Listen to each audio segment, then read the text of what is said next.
Notre Dame had their backs against the wall, but they dug deep and rallied back twice to beat Penn State in the CFP semifinal and advance to the national title. Was that a more satisfying win than beating Georgia? Plus, everything we liked and didn't like from the win before the Irish take on Ohio State. This is Locked On Irish.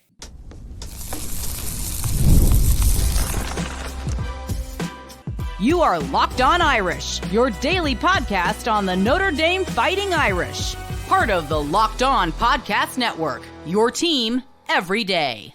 What's going on, and welcome into another edition of Locked On Irish, your daily Notre Dame podcast. I'm your host, Tyler Wojciak. I graduated from Notre Dame in 2018, and now I'm a producer at Fox Sports, and I appreciate you joining me here on this Monday, January 13th, and thanks for starting your work week by making this your first listen of the day. Quick reminder to subscribe if you are watching along on YouTube or wherever you listen to podcasts. And today's episode is brought to you by Game Time. Download the Game Time app, create an account, and use code LOCKEDONCollege for $20 off your first purchase. So, there is certainly a lot going on around the Notre Dame football program right now. Not only are they gearing up to play Ohio State in the national championship game just 1 week from today, but they also picked up four new additions in the transfer portal over the weekend for next season. They have now added a total of 7 transfers in the cycle, and as we have seen all season long, those players will likely be crucial to the team's success down the road. But I'm going to break down those new additions on tomorrow's show. And then on Wednesday, it's going to be all Ohio State previews from there on out. But today, I'm going to be joined by Luke Smith to put a bow on the win over Penn State. I think that was the most fun win of my entire life as a Notre Dame fan when you consider the stakes and all the twists and turns that happened throughout the course of that game. And I want to make sure that we give it its due before turning the page to anything else. Luke was there, has some great insight into the atmosphere. Plus, we're going to break down everything we liked and didn't like from the game, as we have done after every game all season long. We always have so much fun doing this, but especially after a win like that, so let's bring him in. All right, Luke, I knew I was going to have some FOMO if I missed this one. And all day, as Notre Dame was getting ready to play Penn State, I started to feel it more and more. And then after Notre Dame won that game 27-24, I was sitting in my apartment thinking, man, I would do anything to be in Miami for that game. And you were there. So the floor is yours for our boots on the ground report from that Orange Bowl. Historically, Hard Rock Stadium, Sun Life Stadium, whatever you want to call it, has been a horrible, horrible place to attend games. However, this one on January 9th, 2025, what an awesome atmosphere. It might have been the most fun sporting event I have ever attended. Just so many twists and turns where felt like Notre Dame was completely dead in the water in the first half. I'm talking to people at halftime in the concourse, and it feels like anytime I've ever had a conversation at halftime in that stadium, in the concourse, where just the vibes are horribly low. And for Notre Dame to come out in the second half and fight and win that game the way they did, just an unbelievable experience walking out of that stadium. Incredible joy, then turned into one of those nights where just felt like you couldn't go to sleep in the best way possible, and having an early flight the next morning out. There is nothing like leaving an airport and seeing opposing fans just devastated in security. I was thinking to myself, it's one of the only times I've ever gotten on a flight like that in a good mood. And wow, that is just, it was all time. And for a game that I really didn't plan on going to until right after the Sugar Bowl, just after everything that happened in New Orleans, I knew I had to be there. It was awesome, and a night I will never forget. I can imagine looking over at those Penn State fans thinking, hey, buddy, I've been there. I've been there a lot of times, and those flights back are just not fun at all because you're sleep deprived. You're just so disappointed and everything. But yeah, I'm glad that you got a refreshing change of pace this time around. That was an awesome win. And I'm curious because I feel like most Notre Dame fans who I've talked to about this have differing answers. Was the Penn State win more satisfying to you than the win over Georgia? It's an interesting question because I think that the Georgia win in a lot of respects felt like a breakthrough for sure. But maybe this is more satisfying or more relieving just because there's a multitude of reasons actually to account for that. One, Notre Dame doesn't historically win games like that where they're dead in the water, and then just the way they fought back with so many things going against them, from injuries to horrendous officiating to just generally being dead in the first half. And then secondly, especially for me personally, as a guy who has been a long critic of Penn State and James Franklin, who only did more to enhance or increase that disdain I have for him with his just ridiculous actions this week. That was a game Notre Dame had to win. They had to beat Penn State. There was not a less deserving fan base and team out there to make the national championship after everything that was handed to them on a silver platter. And so I think that it was more satisfying just because Notre Dame earned that. And Penn State, in my opinion, would not have, given the path that they had been given. And just, frankly, it was ridiculous that so many people were anointing them when they've literally never won anything like that and just got handed a path to the semifinals. So, yes, it was more satisfying. It is interesting seeing some of the responses about Penn State from people in the national media and even within their own fan base. It's like this was the year where they were supposed to make all these strides, and then it ends with them losing the CFP semifinal, which on one hand should feel like a great accomplishment, but at the other, it's like they still haven't beaten anyone that big. I mean, I don't think their fan base, even though they might have said it in the lead up, like, yeah, winning over Boise State was a big deal. Like, really? Was it all that satisfying? So for Notre Dame, I'm with you. I actually think the win over Penn State was more satisfying. One, because the game itself was a lot more fun. Like, beating Georgia was great. That was not the most entertaining game. There were a few moments, really. It was just the middle two that were really, really exciting. And then other than that, Notre Dame was just kind of hanging on. Whereas this game, there was so many twists and turns and highs and lows. Like, after Notre Dame went up 17-10 on that Jeremiah Love touchdown run, I'm thinking, oh, they've got this one. They're going to run away with it in the fourth quarter, and then give credit to Penn State. They scored 2 touchdowns in the span of 3 minutes. They take the lead. I'm thinking, man, Notre Dame might be dead on that first down play on that drive. They get stuffed. They actually lost 4 yards in that play, and then you're thinking, man, what's going to happen? And then Jaden Greathouse ties it with that 54-yard touchdown reception, and then it comes down to the leg of Mitch Jeter. So all the twists and turns made it more fun. I also think the fact that we get to enjoy this one a little bit more, because right after that Georgia game ended, you're like, oh my God, Notre Dame plays Penn State less than a week from now. So dealing with that and that quick turnaround, I feel like we didn't get to appreciate it enough. But this one we did get to appreciate. Before we turn the page to Ohio State, I'm glad that we're here to talk a little bit more about the Penn State win. So let's go over the 3 things that we liked and didn't like from this one, because this is one of the greatest wins of our lifetime. It might be the greatest win. I want to make sure we spend enough time on this before we start to look ahead to the national championship, because this was such a fun game from start to finish. Yeah, and before I get into that, I think the last thing in terms of why this is more satisfying is the fact that, Georgia felt like a breakthrough, but then to stack another win like that on top of it, when if Notre Dame had lost to Penn State, I'm sure there would have been a narrative, well, they only beat Georgia because it was a backup quarterback. Well, guess what? Against Penn State, Notre Dame was running backups out there. They had Steve Angeli with a crucial drive. They had dudes that hadn't played all freaking season on the offensive line, and they still beat a more rested Penn State team anyway. So now they've arrived, and that's pretty much all there is to it to me. And let's also talk about who's arrived. The Notre Dame defensive backs. They have been incredible all season, and Thursday night was no different. Playing man coverage, had no respect for Penn State receivers, and why should they have? They were right. The Penn State receivers had 0 catches. I don't have the exact numbers in front of me, but I only recall them throwing at Leonard Moore once, and it was on a rub route in the end zone. Another horrible throw from Drew Aller. Had good coverage anyways, wasn't close. Christian Gray, of course, makes the biggest play of the season with that interception when Aller tries to throw the ball across the middle towards the end of the game. And then even Rod Hurd got in there, cleaned up a sack when KVA had established some pressure early on in that game. Just what an incredible performance for those guys. And it'll be fascinating to see what this secondary does against Ohio State and how they play them.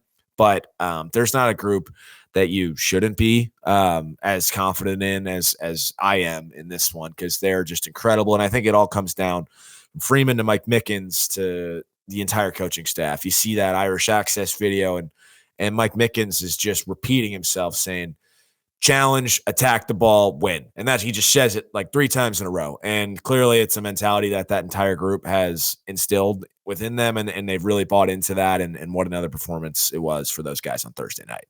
It almost felt poetic that Christian Gray was the one who made the interception there when you consider his ups and downs late in the season, really starting with that game against USC. He got burned against Georgia, but he also came up with that huge interception return for the touchdown against the Trojans. And then he comes up here with a phenomenal catch, like great coverage, but made a great play on the ball to get the interception, keep his hands under it. And also I want to give some love to Jordan Clark because he only played 15 snaps in this game because Penn State wasn't running a ton of 3 wide receiver sets, which doesn't lead Notre Dame to playing a ton of nickel defense. Well, when Jordan Clark was out there, even though it was 15 plays, they were allowed 15. He made a great pass breakup early in the game on a 3rd down. He put the clamps on who he was covering on that play where Christian Gray made that interception. So he is so good in coverage, and he has been such a blessing to this defense because when Notre Dame added him in the transfer portal, no one was really sure what they were getting because he played injured throughout last season.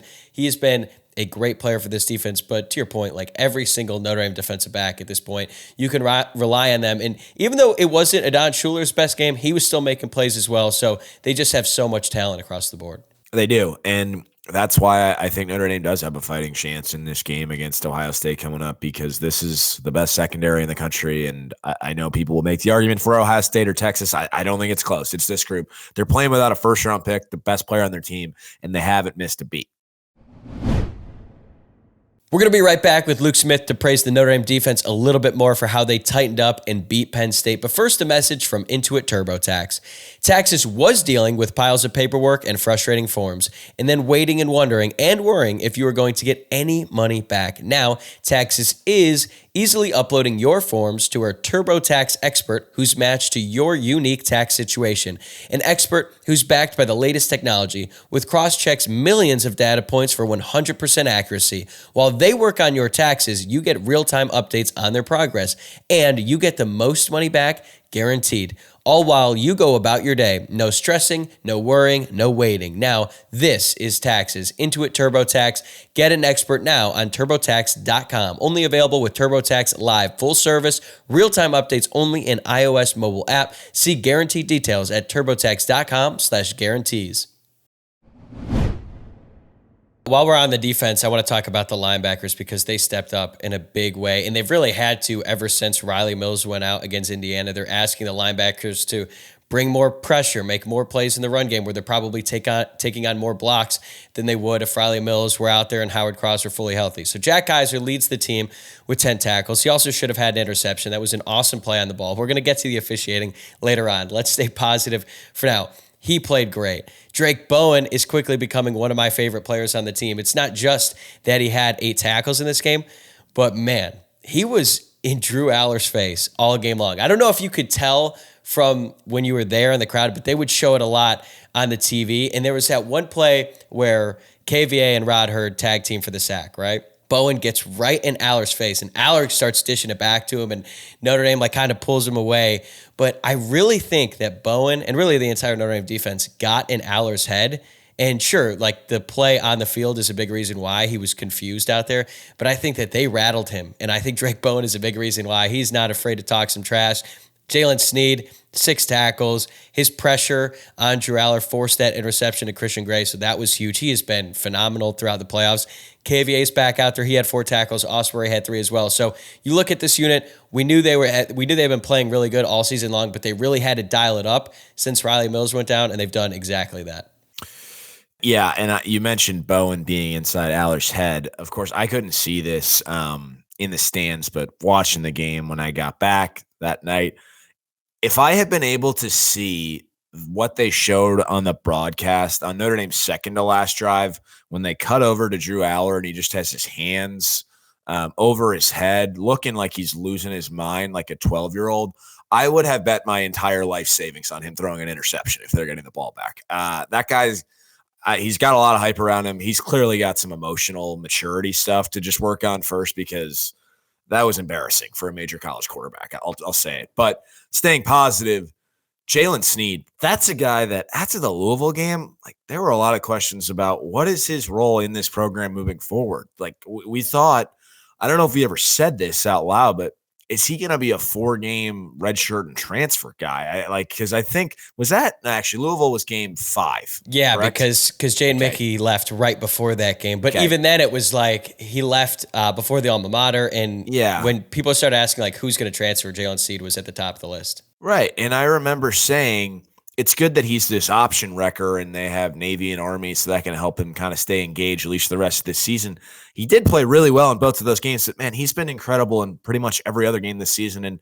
And now it's hard to picture a world where he's not a major component of next year's defense. And of course, he's going to have to play a big role in Monday night's national championship game as well. But what a turnaround for him in season. And I think that in a sense is just a microcosm of what this entire team is built upon. Is they've had some down moments, some really down moments, but man, they've bounced back from those, and they've all bounced back in really impressive ways. His play to force that interception, he basically cooked a Penn State left guard, number 71. I'm not even going to try to say his full name here. He's only a sophomore. That dude is projected to be a first-round draft pick. He's 6'4". I think he's like 350 pounds. And Snead was just waiting on it, made one move like a crossover in basketball, and was in the backfield immediately. So he has that talent. Like, that's the reason why he was a 5-star coming out of high school. He is just so good, and he has been such an asset to this defense. But another player who's been an absolute asset for this team, really since the moment the playoffs started, and that's Mitch Jeter.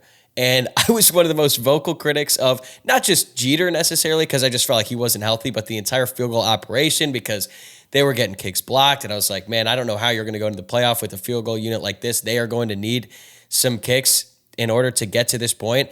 And Mitch Jeter has delivered time and time again. I can't remember one singular player who has had a season like this that started off so great, right? He comes through against Texas A&M, makes 3 field goals, is a big reason why Notre Dame won that game, to the absolute pit where you had no faith in him every single time he stepped out there, as recently as the last game of the regular season against USC when he kicked that 28-yarder, and I'm thinking, no chance, and sure enough, he misses. To now, he goes out there to kick that game-winning field goal. There was not a doubt in my mind that he was making that. It's an incredible story, but I've never seen anything like it.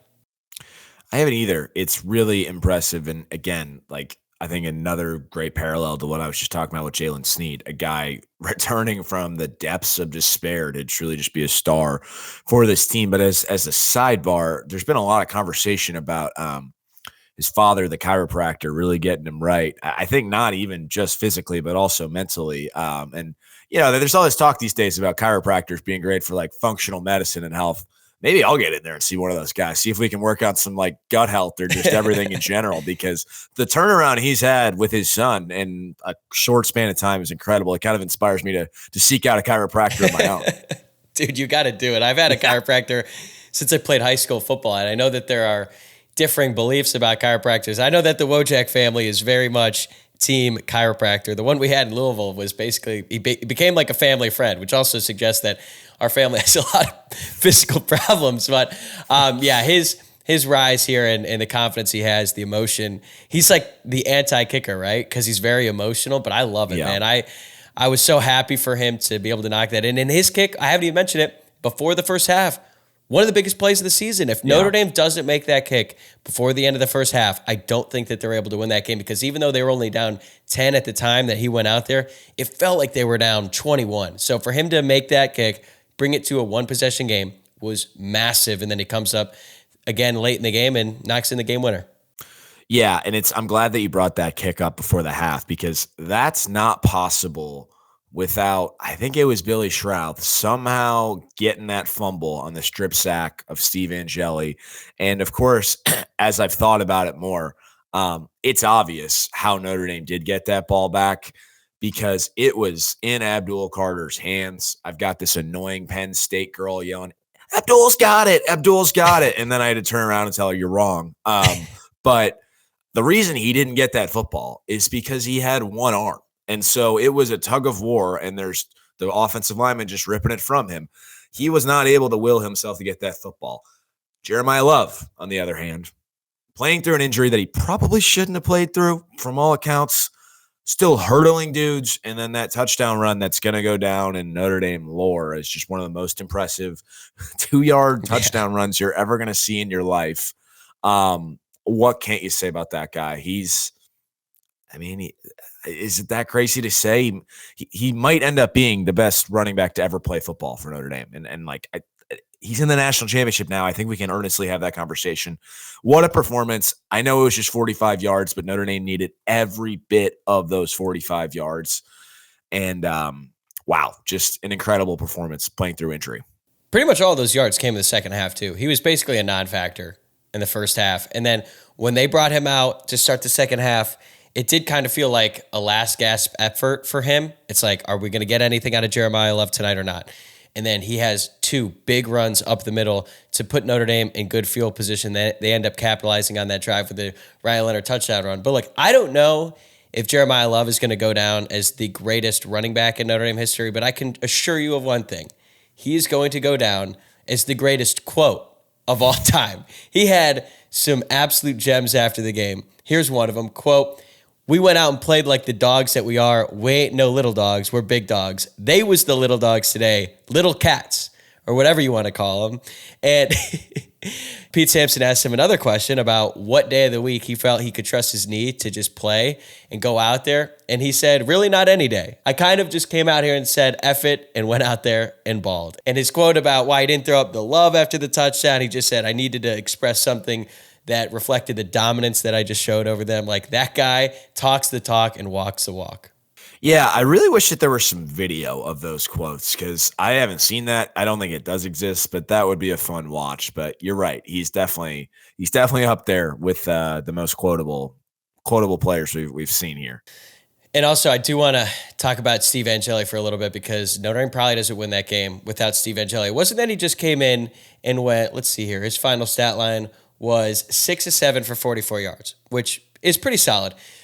But he had two critical third down conversions. He has the third down completion to Jordan Faison, which was a great pass, and then Mitchell Evans, and he had a really nice pass to Aeneas Williams after they had lost 4 yards and first down to get themselves in third and short. So it felt like every single player on this roster had to do something in this game to get the win, and Steve Angeli was a big reason why.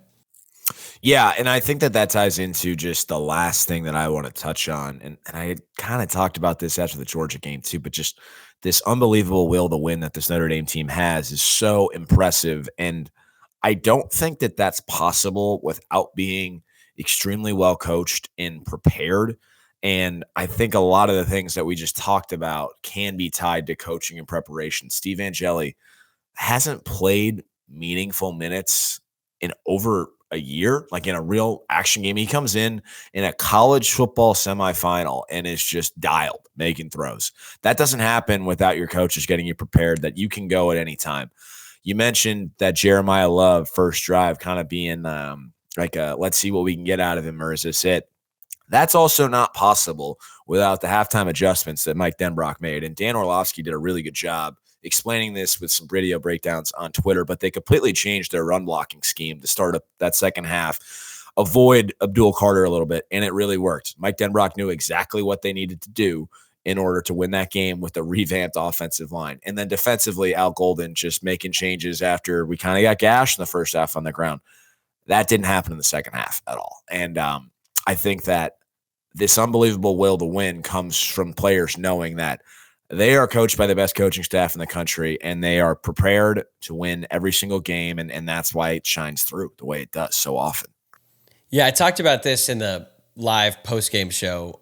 It reminded me a lot of something that Nick Saban said after they lost to Georgia, where he basically threw some of his players under the bus, specifically the fresh and wide receivers who had to come in the game, because that's when they lost Mechie in the SEC championship game, and then they lost Jamison Williams in the title game. So then young guys who hadn't really played or contributed all season had to come in and play on the biggest stage, and they failed. They were not ready. Bryce Young could not really get anything going in the passing game. And Saban, it's like, yeah, it's because these young guys weren't ready to go when their number was called. Well, throughout this season at Notre Dame, there's been a ton of backups who have had to come in and contribute in a big way. Starting with Junior Tuihalamaka earlier this season, he's been a revelation for this team. But it felt like this game, again, more guys had to come in. I mean, Charles Jagusah hasn't played all year. He comes in, basically plays the entire game in place of Rocco Spindler, has a great game. Tosh Baker had to come in. Steve Angeli had to come in. It was only one drive, but it was a crucial drive. Like every single time these backups have to come in when their number is called, they are ready to go. And to your point, that's just a testament to the coaching staff. Yeah, nothing more you can say on that. Luke and I still have more things we liked from this game, plus we have to talk about the horrible officiating in the game and the things that we didn't like. But before we do, I want to tell you about Game Time. Attending the new 12-team college football playoff games is an incredible experience that brings fans together like never before. I still remember the excitement of being at that first-round game against Indiana, and I cannot wait to make more new memories with the updated format and extra teams involved. Game Time is a new feature called Game Time Picks that makes getting tickets for your favorite live events even easier. It filters out the fluff to show you only incredible deals on great seats, so you don't have to waste time searching through thousands of tickets. Recently, I used Game Time Picks to find tickets for an LA Kings game. Like I said, not really a hockey guy, but I had a ton of fun, all thanks to Game Time.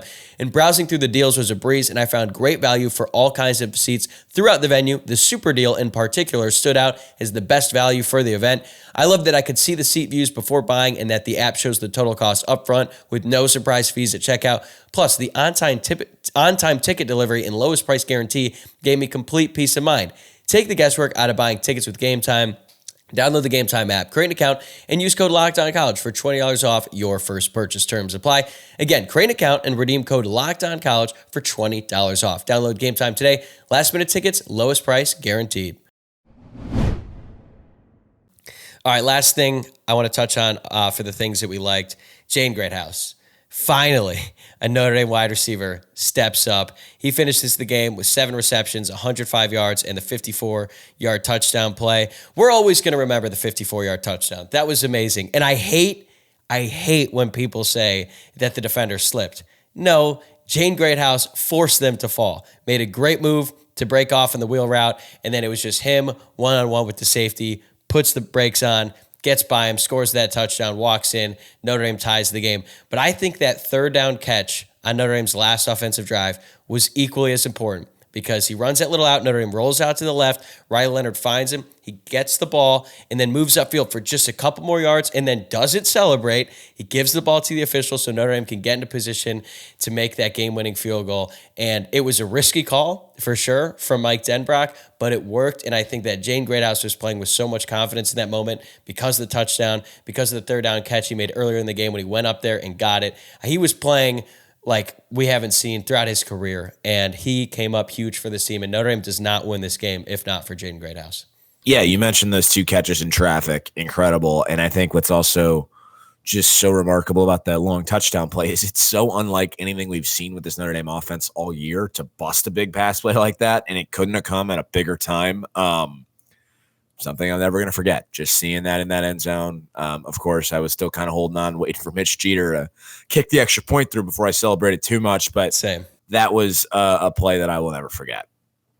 When he caught it and he just walked in so easily, my first instinct was, where is the flag? Because it had been one of those kind of games, and I think that's a good segue into the things we didn't like. This officiating crew should not be allowed to call any playoff games ever again. They were horrific, and that is absolutely unacceptable for a college football playoff semifinal.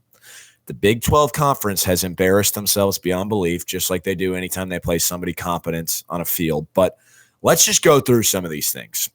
The pass interference on Jack Kaiser, it was called on Adon Schuler, yeah. But when Kaiser picks the ball off, horrible. As I've said for weeks, because they call this, it was the same dude who called this against Kaiser in the Georgia game. You were allowed to face guard. By the way, not really any contact made there. The ball's underthrown by 5 yards. You can't get bailed out like that. And what pissed me off the most is because I'm in the stands. What I was confused actually because I see a late flag coming and it's in the middle of the field. I'm like, are they going to get a hold over on the other side of the play before this ball went up? No, it was just a complete bailout by this side judge who had no idea what he was talking about. And the fact that got called, if Notre Dame had lost that game, I never would have gotten over that call. I never would have gotten. And then, of course, there was the missed holding call, too, on Christian Gray. Just embarrassing. Even Terry McCauley on Twitter saying the fact that 3 guys missed this is inexcusable. And there's a lot of other stuff, too. The spotting, horrible, just favorable only to Penn State the entire night. Missing spots by a yard. I don't know how somebody's not calling in saying you're messing this up. And then 2 things related to the clock. On the last play with Drew Aller, they asked the scoreboard operator to reset the clock from 37 to 40. There's no timeout called, and then the clock doesn't run at all, which what are we doing? And the thing that really, I think, didn't really allow Notre Dame to get any rhythm on offense, the ref wouldn't move off the center until there were 6 seconds left on the play clock when Notre Dame had the ball. They couldn't motion or do anything. It was just an embarrassing performance. And if these guys are calling the title, like, there needs to be some sort of storming the Big 12 Capitol because they are just atrocious. I don't think they are, for the record. Good. The pass interference play, it really bothered me on the broadcast because McElroy was like, yeah, that's PI, and they bring in the rules expert who's obviously going to agree with whatever the official called, which is the case in every single broadcast of any single football game ever. But that's fine. They want to say that on the broadcast, whatever.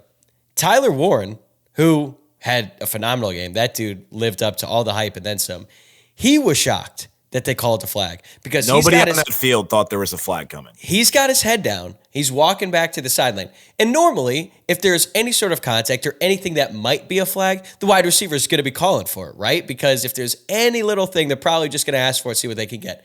He didn't even do that. He starts walking back to the sideline. They show the camera on him, and then he like turns around. He's like, oh my God, they called the flag. And he's like stunned. So I understand that, the rules official, they can say what they want on the broadcast, but if the wide receiver doesn't think that it's a PI, I'm probably going to trust him because he would know. And that was inexcusable. And then, the Christian Gray non-hold was insane. He literally was pulling his jersey off.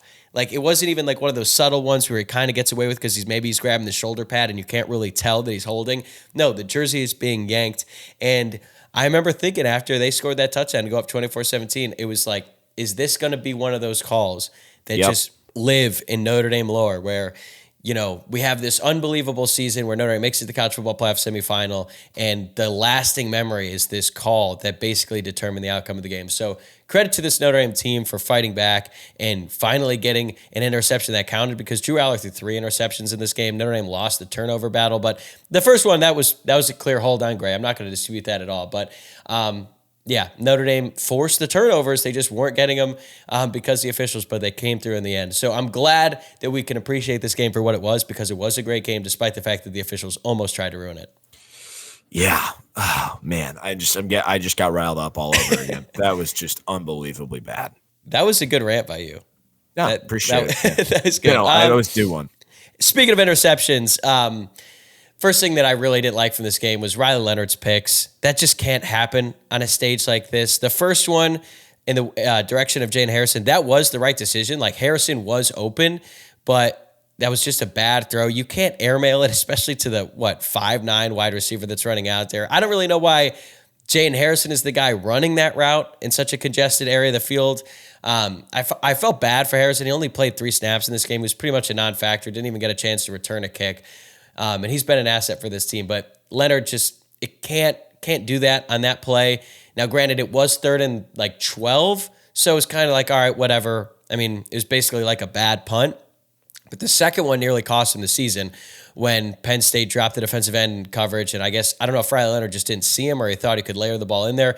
Either way, that's early on in the drive. You can't be risking that kind of pass, especially when you got Faison coming underneath. Like, in that situation, you just cannot make that throw. And look, I've been a big defender of Riley Leonard all season, but in these kind of games, and it's going to come down to the wire. Like, it's just one play sometimes that could change the outcome of the entire season. And Riley Leonard was really, really close to disaster there at the end. Yeah, and I think that to be fair, the defensive end made a really nice play. Yeah, it was a great play. Dropping him in coverage like that, probably not the read that Leonard was expecting. But yeah, as soon as it leaves his hands, I mean, it's easy for me to be sitting there saying, how does he miss that guy? I don't really know. But yeah, that was you've got to be kidding me sort of moment. Yeah, I will say, man, like Penn State's D-line, they got some dudes. Abdullah Carter, I think, is the best player Notre Dame has seen all season. He was insane. I don't know if you felt that in the stands as much, because on the broadcast, they would show things where like he'd make this play and you'd be like, wow, this is a good play. But then you'd show the replay and see the ground that he covered, and it was just like, that dude is an alien on the field. Yeah. Very, very glad they don't have to play him again. Yeah, absolutely. And it really showed in the first half too, when Notre Dame was sluggish. And that's another thing I didn't really like about this game. I can understand it, why they were sluggish. I mean, we've mentioned how beaten up they are. Of course, they had some more injuries in the first half of that game, but just the way they were playing, particularly on defense, was unlike anything we've seen from them this year, just kind of getting run roughshod on. And that's something that they could afford against Penn State because, one, Drew Aller kind of stinks and missed some throws, and two, James Franklin is a coward and kicked a field goal from the 3-yard line, which I don't know why people aren't complaining more about that. If I was a Penn State fan, I would still not be over that. That was the most cowardly field goal I've ever seen. But against Ohio State, that can't happen. Those guys can put up points in buckets, and if Notre Dame comes out sluggish, I don't think they will in the national title game, but that could get out of hand and reach a point where there is no comeback because it's a boat race at the half. Yeah, I'm with you. That actually leads me to the thing I didn't like is the fact that Notre Dame allowed 204 rush yards, and a lot of those yards came in the first half. Like, Penn State was running all over Notre Dame to the point where, like, every single time Drew Aller dropped back to pass, I was excited. And even though he hit Tyler Warren on some big pass plays, like, they just were running the ball all over Notre Dame. I mean, that play or that drive that resulted in a field goal was 14 plays, and then they followed that up with a 15-play, 90-yard touchdown drive, and the vast majority of those yards came on the ground. And I understand, we've seen this all year from Notre Dame's defense, the bend but don't break. They're going to be more worried about giving up explosive plays in the passing game, but when you think about what Notre Dame is going to be going up against in the national championship, going up against Quinshon Judkins and Travion Henderson, like, those are really, really good backs, and their offensive line looks good. So they're probably seeing that tape that's out there and thinking, hey, maybe this defensive line is gas and maybe they can run the ball, because it was scary. Now, credit to Notre Dame. They tightened it up in the second half. Goes back to the halftime adjustments we talked about earlier, but that was concerning, and we have not seen the Notre Dame defense get gashed on the ground like that really all season long. No, we haven't. And it just looked like they were dead. They had dead legs out there. And I don't expect that to happen against Ohio State. Frankly, I'm not super impressed with their rushing attack. The receivers are much more concerning. But it's something that Notre Dame's going to have to be focused and ready to go from the jump. Hopefully they can get a little bit healthier over the next 10 days or so. All right, you got anything else that you didn't like before we wrap things up here? I don't think so. It's hard to complain too much when you get a win like that.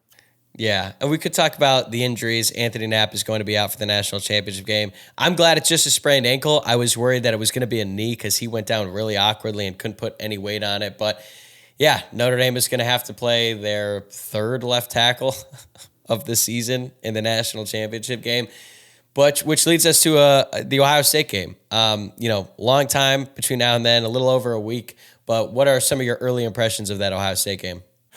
If you recall, we did a show on June 26th where we crafted the perfect playoff path as fans. I went back and looked at that draft today.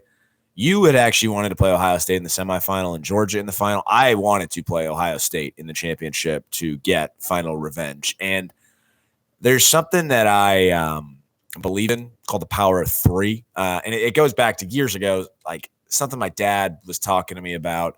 Actually, after a season-ending baseball loss to a team who my team had beaten twice, we lose the third time, and he was trying to make the point that it's always really difficult to do something three times or beat a team three times. He used the example of Virginia and North Carolina basketball back when he was in college. And I think when you look at this playoff run, the power of three is kind of at play here. And I'll start with the Indiana game.